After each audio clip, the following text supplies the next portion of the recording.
নবীজি দুখানা হাত উত্তোলন করে দোয়া করলেন, আল্লাহুম্মা ইহদি উম্মা আবি হুরায়রা, আয় আল্লাহ তাআলা আমি দোয়া করি তুমি দয়া করে আবু হুরায়রার মাকে হেদায়েত নসিব করে দাও।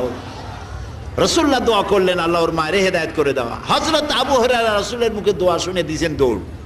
পিছন থেকে সাহাবীরা মনে করলেন আবু হুরায়রা দৌড়ায় কেন, জামা টেনে ধরছে পিছন থেকে। জিজ্ঞেস করলে আবু হুরায়রা দৌড়চ্ছ কেন, কোনো বিপদ হয়েছে নাকি? কয় না, কোনো বিপদ হয় নাই, আমাকে ছেড়ে দাও। কেন, কি হয়েছে?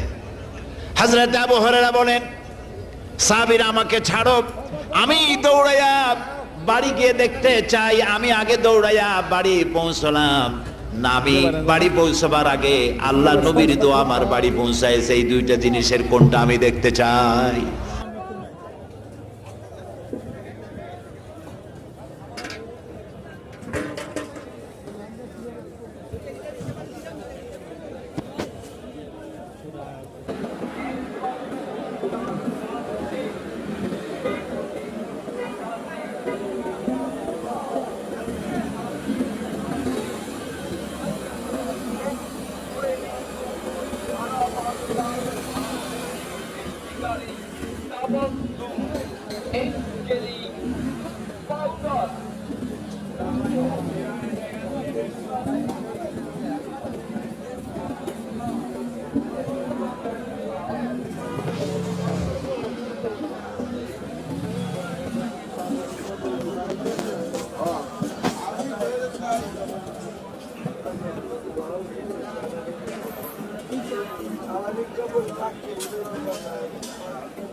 খেতে পারেন না, এটা ওইটা বাঁচতে বাঁচতে আপনার কাছে।